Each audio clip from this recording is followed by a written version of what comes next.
O significado da palavra xenofobia dependerá do contexto em que ela for usada, pois, por ter um significado amplo, pode ser caracterizado como um transtorno psiquiátrico ou como uma forma de preconceito e racismo. A xenofobia, como uma forma de preconceito, se caracteriza pela aversão e a discriminação de pessoas pelas raças, culturas, crenças e povos. Essa aversão pode desenvolver o sentimento de ódio, causando animosidade e preconceito, com tudo o que ela julga ser diferente. Em seu sentido mais restrito, podemos caracterizá-la como um medo excessivo e descontrolado diante do diferente e do desconhecido. Esse medo pode ter se desenvolvido após um período de exposição a alguma situação, objeto ou pessoa desconhecida. Ao passar por alguma experiência ruim com o desconhecido, a pessoa pode evitar alguma situação que julga ser arriscada ou que pode interferir em sua rotina, relacionamentos e atividades sociais, e até mesmo desencadear crises de pânico. São situações que causam angústia, ansiedade e se manifestam em intensidades diferentes, transformando-se em um transtorno psicológico. O tratamento da xenofobia é feito com terapia comportamental e exposição da pessoa doente a situações que lhe causam terror. Nessas situações, a pessoa se conscientizará de que essas situações não são tão arriscadas do jeito que ela imaginava.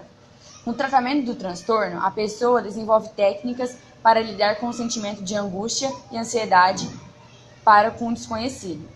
Em casos como esse, são utilizados medicamentos para aliviar a ansiedade.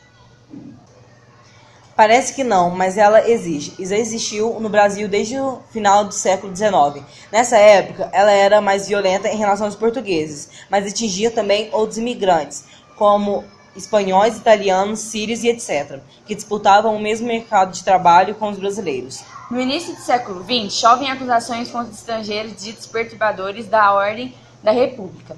Foram tomadas medidas repressoras, como as sucessivas leis do senador Adolfo, a partir de 1907, determinando a deportação de militares anarquistas quando de origem imigrante. Durante a ditadura militar, instituída pelo golpe de 1º de abril de 64, os comunistas também foram caracterizados como propagadores de ideologias exóticas estrangeiras contrárias à pátria.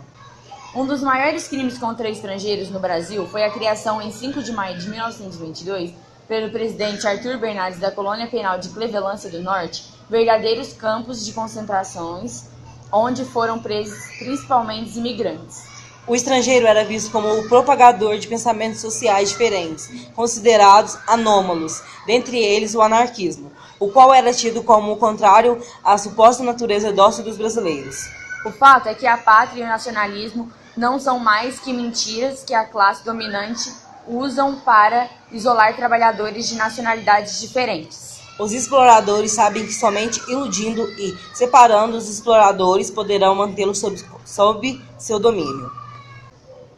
Apenas 49% dos brasileiros consideram que os imigrantes tornam o país em um lugar mais interessante para se viver. Só 47% acham que os imigrantes trazem benefícios ao país. E, preocupantes, 38% acham que a presença de imigrantes tornou mais difícil de se encontrar emprego no Brasil. E mais grave, 41% acham que há um excesso de imigrantes por aqui. A Europa é um continente que mais ocorre xenofobia. Já foi um continente mais aberto a imigrações, principalmente em momentos das pós-guerras, que serviram como uma maneira de haver uma reposição de pessoas e também servir como mão de obra barata para suas reconstruções. Hoje, essa abertura não está mais liberada, assim como era.